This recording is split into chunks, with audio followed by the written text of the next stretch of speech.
बनारस में देव स्वामी नाम का एक ब्राह्मण रहता था। उसके हरिदास नाम का पुत्र था।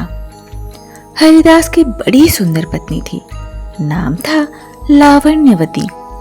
एक दिन वे दोनों महल के ऊपर छत पर सो रहे थे कि आधी रात के समय एक गंधर्व कुमार आकाश में घूमता हुआ उधर से निकला। वो लावण्यवती के रूप पर मुग्ध होकर उसे उड़ाकर ले गया।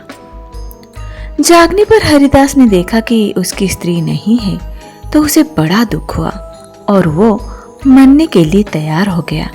लोगों के समझाने पर वो मान तो गया, लेकिन ये सोचकर कि तीर्थ करने से शायद पाप दूर हो जाए और स्त्री मिल जाए, वो घर से निकल पड़ा।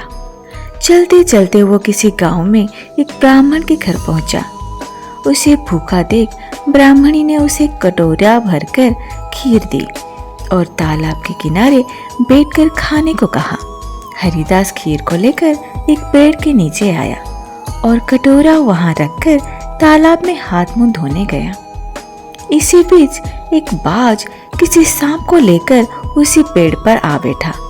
जब वो उसे खाने लगा तो सांप के मुंह से जहर टपककर कटोरे में गिर गया। हरिदास को कुछ पता नहीं था। वो उस खीर को खा गया। जहर का असर होने पर वो तड़पने लगा और दौड़ा दौड़ा ब्राह्मणी के पास आकर बोला, तूने मुझे जहर दे दिया है। इतना कहने के बाद हरिदास मर गया। पति ने ये देखा तो ब्राह्मणी को ब्रह्मघातिनी कहकर घर से निकाल दिया। इतना कहकर बेताल बोला, राजन बताओ कि सांप, बाज और ब्राह्मणी इन तीनों में अपराधी कौन है? राजा ने कहा, कोई नहीं। सांप तो इसलिए नहीं क्योंकि वो शत्रु के वश में था। बाज इसलिए नहीं कि वो भूखा था, जो उसे मिल गया उसी को वो खाने लगा। ब्राह्मणी इसलिए नहीं कि उसने अपना धर्म समझकर उसे खीर दी थी और अच्छी भी दी थी। जो इन तीनों में से किसी को दोषी कहेगा वो स्वयं दोषी होगा।